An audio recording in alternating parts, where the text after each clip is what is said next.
شروع کرتی ہوں اللہ کے نام سے جو بڑا مہربان نہایت رحم کرنے والا ہے۔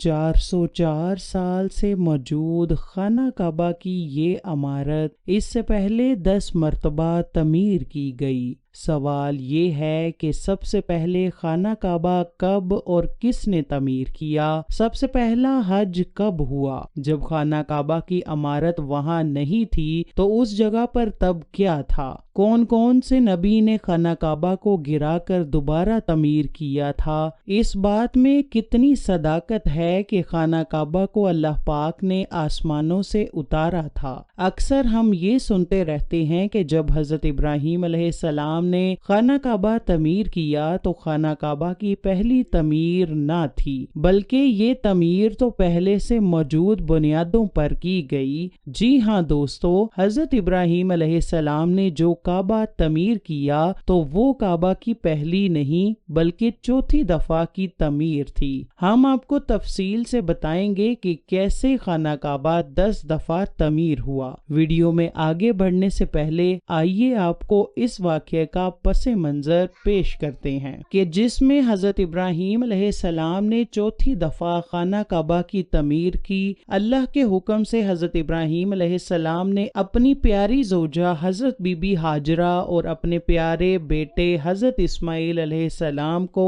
مکہ کی بنجر و ویران زمین پہاڑوں کے درمیان میں چھوڑ دیا، جہاں پر کوئی انسانی آبادی کا نام و نشان نہ تھا اور نہ ہی خانہ کعبہ کی عمارت تھی۔ خانہ کعبہ کی جگہ بس ایک سرخ ٹیلہ تھا۔ یہ حضرت ابراہیم علیہ السلام کا مکہ میں پہلا چکر تھا۔ اس کے بعد جب دوسری دفعہ حضرت ابراہیم علیہ السلام اپنے خاندان سے ملنے فلسطین سے مکہ آئے تو تب حضرت اسماعیل کی قربانی کا واقعہ پیش آیا۔ تیسری بار جب حضرت ابراہیم علیہ السلام مکہ تشریف لائے تو حضرت اسماعیل کی شادی ہوئی اور حضرت ہاجرہ کا انتقال ہو چکا تھا۔ چوتھی مرتبہ جب حضرت ابراہیم مکہ آئے تو آپ کی ملاقات حضرت اسماعیل سے نہ ہو پائی۔ پھر پانچویں بار جب آپ مکہ آئے تو اللہ پاک نے آپ کو بیت اللہ تعمیر کرنے کا حکم دیا۔ حضرت ابراہیم نے اسماعیل علیہ السلام سے فرمایا کہ میرے پیارے بیٹے، اللہ تعالیٰ نے مجھے حکم دیا ہے کہ میں اس گھر کی تعمیر کروں، تو حضرت اسماعیل نے فرمایا کہ ضرور کیجئے، خدمت کے لیے میں حاضر ہوں۔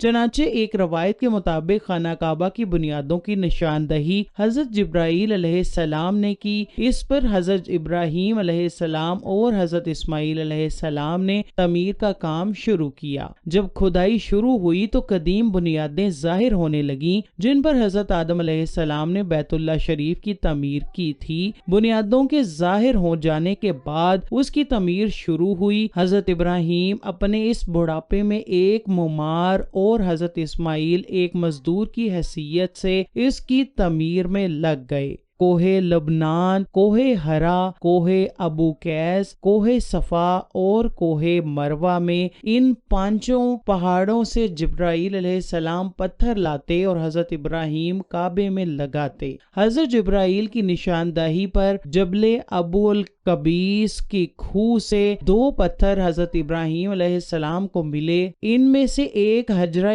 اسود اور ایک مقام ابراہیم نے کعبہ کی دیواریں بلند کی۔ جیسے جیسے دیواریں بلند ہوتی گئیں یہ پتھر بھی ہوا میں بلند ہوتا رہا۔ رسول اللہ نے ارشاد فرمایا، جس کا مفہوم ہے حجرہ اسود جب جنت سے اترا تو دودھ سے بھی زیادہ سفید تھا، پھر انسان کے گناہوں نے اسے سیاہ کر دیا۔ ایک اور حدیث میں نبی کریم نے فرمایا، حجرہ اسود اور مقام ابراہیم جنت کے یاقوتوں میں سے 2 یاقوت ہیں، اللہ تعالیٰ نے ان کے نور کی روشنی بجھا دی، اور اگر اللہ تعالیٰ اسے نہ بجھاتا تو یہ مشرق سے مغرب تک سب کو روشن کر دیتے۔ یہ تو تھی خانہ کعبہ کی چوتھی دفعہ ہونے والی تعمیر۔ آئیے اب آپ کو پوری تاریخ تعمیر کعبہ بتاتے ہیں کہ کب اور کس کس نے اس کی تعمیر تعمیر کی۔ پہلی تعمیر حضرت آدم علیہ السلام کی تخلیق سے 2000 سال قبل سب سے پہلے خانہ کعبہ فرشتوں نے تعمیر کیا۔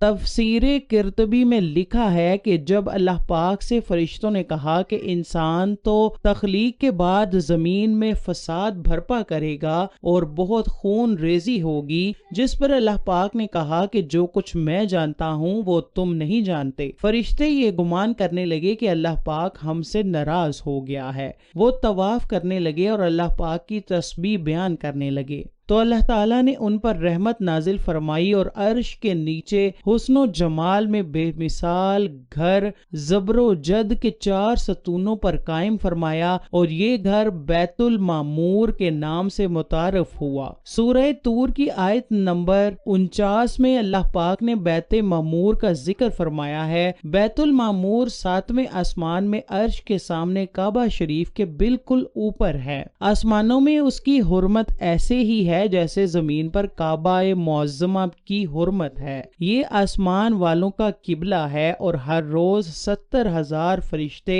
اس میں طواف اور نماز کے لیے حاضر ہوتے ہیں۔ پھر کبھی انہیں واپس یہاں آنے کا موقع نہیں ملتا، بلکہ ہر روز نئے 70,000 فرشتے حاضر ہوتے ہیں۔ اس کے علاوہ بخاری و مسلم میں حدیث شریف کے حضور صلی اللہ علیہ وسلم کو بھی بیت المعمور دکھایا گیا۔ اس کے بعد اللہ تعالیٰ نے فرشتوں کو حکم دیا کہ زمین پر بھی اس بیت المقدس کی مانند میرا گھر بناؤ، تاکہ جس طرح فرشتے بیت المعمور کا طواف کرتے ہیں اسی طرح زمین پر میرے بندے اس گھر کا طواف کریں۔ چنانچہ حکم الہی کی تعمیل میں فرشتوں نے بیت اللہ شریف کی تعمیر کی اور اس کا طواف شروع کیا، اور فرشتوں نے ہی اس کا سب سے پہلا حج بھی کیا۔ دوسری تعمیر خانہ کعبہ دوسری دفعہ تعمیر کرنے والے اللہ کے پہلے نبی حضرت آدم علیہ السلام تھے۔ اللہ پاک نے آپ پر وحی کی کہ میرے گھر کی تعمیر کرو اسی جگہ جہاں فرشتوں نے کیا۔ چنانچہ حضرت جبرائیل نے خط کھینچ کر جگہ کی نشاندہی کی اور بنیادیں دکھا دیں۔ حضرت آدم نے بنیادیں کھودی اور حضرت حوا مٹی اٹھا کر لیتی رہیں اور کعبہ کی تعمیر کا کام مکمل ہوا۔ پھر اللہ نے حضرت آدم کو طواف کا حکم دیا اور ساتھ فرمایا، آپ پہلے انسان ہیں اور یہ پہلا گھر ہے۔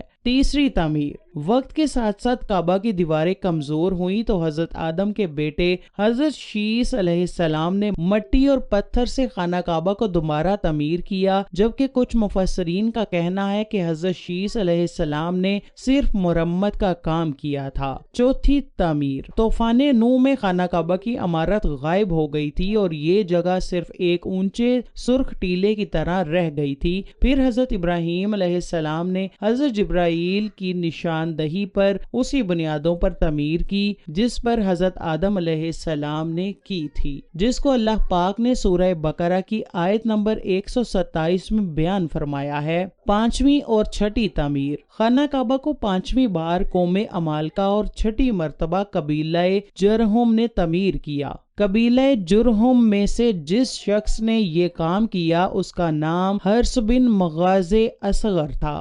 نبی آخر الزماں حضرت محمد صلی اللہ علیہ وسلم کے پاک نسب میں ان کے ایک بزرگ خانہ کعبہ از سر نو تعمیر کی اور ایک بے مثال پختہ عمارت تعمیر فرمائی۔ آٹھویں تعمیر قبیلہ قریش کی سرداری کے دور میں ایک زبردست سیلاب آیا جس سے خانہ کعبہ کی دیواریں بے حد کمزور ہو گئیں، تو متفقہ فیصلے کے تحت خانہ کعبہ کو قبیلہ قریش نے تعمیر فرمایا، جس میں حضور نبی کریم نے بھی شرکت فرمائی، لیکن سرمایہ کم ہونے کی باعث قریش کی تعمیر میں حتیم کو شامل نہیں کیا گیا تھا۔ نویں تعمیر یزیدی فوج کی سنگ باری سے جب خانہ کعبہ کی دیواریں شکستہ ہو گئیں تو حضرت عبداللہ بن زبیر نے حتیم جو کہ قریش کی تعمیر میں شامل نہ کیا گیا تھا اس کو شامل کر کے بنیاد ابراہیمی پر نئے سرے سے تعمیر کیا۔ 10ویں تعمیر عبد الملک بن مروان کے نائب حجاج بن یوسف نے 74 70 ہجری میں پھر سے خانہ کعبہ کو قریش والی تعمیر کے مطابق بنا دیا۔ پھر جب خلیفہ ہارون مسند پر بیٹھا تو اس نے خانہ کعبہ کو منہدم کرنے کا فیصلہ کیا اور عبداللہ بن زبیر کی تعمیر کے مطابق تعمیر کرنا چاہتا تھا، لیکن امام ابو یوسف نے یہ کہہ کر اسے روک دیا کہ اگر یہی طریقہ رہا تو پھر ہر آنے والا حکمران اپنی شہرت کے لیے خانہ کعبہ کو گرا کر تعمیر کرتا رہے گا اور لوگوں کے دلوں میں اس گھر کی عظمت کم ہو جائے گی۔ پھر 1040 ہجری میں سلطان مراد بن احمد خان شاہ قسطنطنیہ نے حجر اسود والے رکن کے علاوہ ساری عمارت کو بنیاد حجاج کے موافق تعمیر کیا۔ اس تعمیر کا کام 6 ماہ میں مکمل ہوا۔ اس نے خانہ کعبہ کے اندر سنگ مرمر کا فرش بچھا دیا اور اندر نہایت نفیس مخملی چھت گیری لگائی اور باہر کی دیواریں سنگ خارا سے چونا میں چنی۔ نہایت نفیس ریشمی سیاہ پردہ خانہ کعبہ پر ڈالا جس پر کلمہ طیبہ لکھا ہوا تھا اور سنہرے حاشیے پر سلطان کا نام لکھا ہوا تھا۔ عثمانی سلطان کی تعمیر کے بعد شاہ فہد بن عبدالعزیز نے سن 1417 کو بیت اللہ شریف کی تجدید کا کام کیا، لہذا خانہ کعبہ کی موجودہ عمارت کم و بیش 404 سال کی ہے، کیونکہ یہ عمارت 1040 ہجری میں بنی اور اب 1444 ہجری